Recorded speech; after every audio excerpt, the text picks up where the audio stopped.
No birds harmed recording in this video. Hi friends, అందరికీ నమస్కారం. నేను మీ కేహెచ్ఆర్ని. ఈరోజు టాపిక్ చూసుకున్నట్లయితే ఈ వీడియోలో హిందుస్థానీ రేజా బ్రీడ్కి సంబంధించిన మొత్తం 3 పుంజులను అయితే మీ ముందు తీసుకొని రావడం జరిగిందండి. హిందుస్థానీ రేజా బ్రీడ్కి సంబంధించిన మొత్తం 3 పుంజులు క్వాలిటీలు అయితే సూపర్గా ఉంటాయని చెప్పి బ్రదర్ మనతో చెప్తున్నారండి. రేజా బ్రీడ్ గురించి అవగాహన ఉండి ఎవరైనా సరే వాటికి సంబంధించిన పర్ఫార్మెన్స్ లైన్ మీకు ఐడియా ఉంటే ఖచ్చితంగా బ్రదర్ని అయితే కాంటాక్ట్ అవ్వండి. కోడిపిల్లలు అయితే చాలా బాగుంటాయని చెప్పి బ్రదర్ మనతో వివరిస్తున్నారు. వీటిలో రంగులు చూసుకున్నట్లయితే మొత్తం 3 కూడా కాకిడేగలు ఫ్రెండ్స్. బ్రదర్ అయితే మనతో 3 పుంజులు కూడా కాకిడేగలుగా చెప్తున్నారు. వీటి యొక్క ఎత్తులు చూసుకున్నట్లయితే ఒకటి వచ్చేసి 21 అంగళాలు ఉంటుంది, 2 పుంజులు వచ్చేసి 22 అంగళాలు ఉంటాయని చెప్తున్నారండి. ఒక పుంజు వచ్చేసి 21 అంగళాలు, 2 పుంజులు వచ్చేసి 22 అంగళాలు ఉంటాయని చెప్తున్నారు.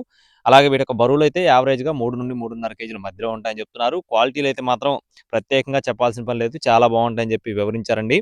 ఇకపోతే బ్రదర్ అడ్రస్ వచ్చేసి గుంటూరు దగ్గర పొన్నూరు అండి, గుంటూరు జిల్లా పొన్నూరు. బ్రదర్ పేరు వచ్చేసి భాషా గారండి. ట్రాన్స్పోర్టేషన్ అనేది ఎక్కువ దూరం చేయలేరు. మెయిన్ సిటీస్కి, లోకల్ ఏరియాస్కి మాత్రం ఖచ్చితంగా ట్రాన్స్పోర్ట్ చేస్తామని చెప్తున్నారు. అలాగే వీటికి సంబంధించి కాస్ట్లు అయితే బ్రదరు ఎవరికైనా సరే కోళ్ళు నచ్చి మీరు కాల్ చేసి అడిగినప్పుడు అయితే కాస్ట్లు చెప్తామని చెప్తున్నారండి. కాల్ చేసి అడిగితే ఖచ్చితంగా కాస్ట్లు చెప్తారు. కావాల్సిన వారు టైటిల్లో బ్రదర్ నెంబర్ ఇచ్చానండి. బ్రదర్ పేరు వచ్చేసి భాషా గారు, గుంటూరు దగ్గర పొన్నూరు. ట్రాన్స్పోర్టేషన్ ఎక్కువ దూరం చేయలేరు, మెయిన్ సిటీస్కి మాత్రం అవైలబుల్గా ఉంది. Thank you friends, please subscribe my channel. జై శ్రీరామ్.